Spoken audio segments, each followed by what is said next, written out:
হামিদা ও মুসাল্লিয়া ও মুসাল্লিমা আম্মা বাদ। আল্লাহ রাব্বুল আলামিন আমাদেরকে গুরুত্বপূর্ণ একটি নিয়ামত দান করেছেন, সেটা হলো আমাদের বাকশক্তি।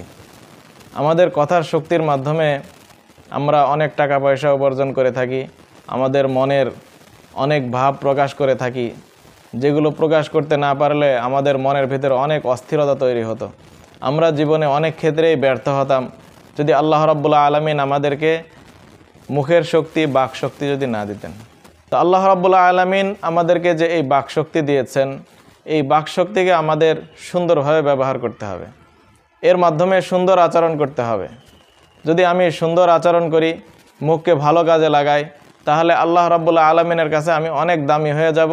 আমি মানুষের কাছেও একজন দামি মানুষ হিসাবে, গ্রহণীয় বরণীয় মানুষ হিসাবে গণ্য হব।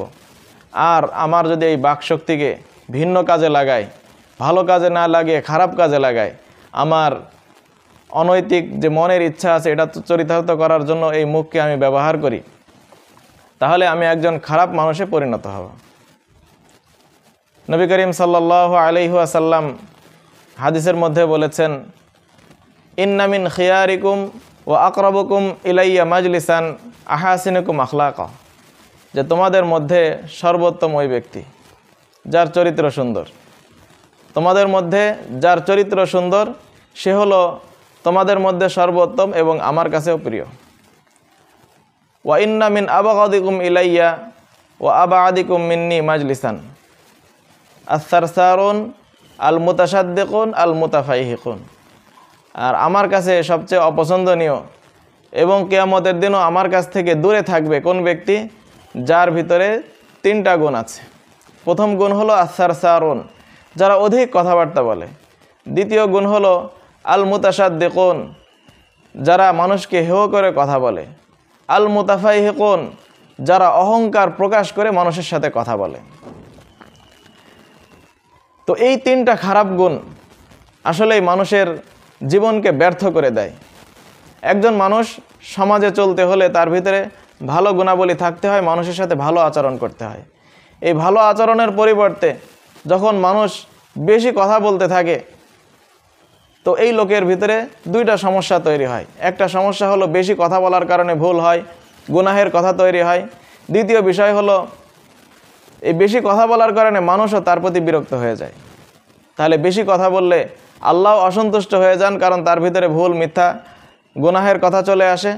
আবার বেশি কথা বলার কারণে মানুষও বিরক্ত হয়, তাহলে সে আল্লাহর কাছেও অপ্রিয় হয়ে যাচ্ছে, আবার মানুষের কাছেও অপ্রিয় হয়ে যাচ্ছে এই মুখকে বেশি ব্যবহারের কারণে। আর দ্বিতীয় গুণ বলা হয়েছে আল মুতাসাদ্দিকুন, যারা মানুষকে হেয় করে কথা বলে। তো একজন মানুষকে তুচ্ছ করে কথা বলা, হেয় করে কথা বলা, এটা বললে আল্লাহর কাছেও সে খারাপ হয়ে যায়, মানুষের কাছেও খারাপ হয়ে যায়। মানুষের কাছে খারাপ হয় এটা তো স্বাভাবিক বিষয়। আমি যদি কাউকে ছোট করি তাহলে সে অবশ্যই আমার প্রতি অসন্তুষ্ট হবে। মানুষেরাও একে পছন্দ করবে না, কেউ তার সাথে কথা বলতে চাইবে না, কারণ সে তো মানুষকে হেয় করে কথা বলে। আর আল্লাহ রাব্বুল আলামিনও এই ব্যক্তিকে পছন্দ করবেন না। কেন পছন্দ করবেন না? কারণ তার ভিতরে অহংকার আছে। অহংকার থাকার কারণেই সে আরেকজনকে হেয় করে কথা বলতেছে। নবী করিম সাল্লাল্লাহু আলাইহি ওয়াসাল্লাম অন্য এক হাদিসের মধ্যে অহংকারের ব্যাখ্যা দিয়েছেন, বাতারুল হক ওয়া গামতুন নাস। গামতুন নাস মানে মানুষকে হেয় করা, তুচ্ছ করা। তো এই তুচ্ছ করা এটা একটা অহংকারের কারণ। তৃতীয় গুণাবলী নবী করিম সাল্লাল্লাহু আলাইহি ওয়াসাল্লাম বলেছেন আল মুতাফাইহিকুন, যারা অহংকার বশত কথা বলে। তো কথা বলার সময় অহংকার পেশ করা আসলে এটা গুনার কাজ। তো আল্লাহ রাব্বুল আলামিন আমাদেরকে তৌফিক দান করুন, আমরা যেন মুখকে সঠিক সুন্দরভাবে ব্যবহার করে আল্লাহ রাব্বুল আলামিনের নিকটবর্তী হতে পারি, নবী করিম সাল্লাল্লাহু আলাইহি ওয়াসাল্লামের নিকটবর্তী হতে পারি। আল্লাহ রাব্বুল আলামিন আমাদের সবাইকে তৌফিক দান করুন।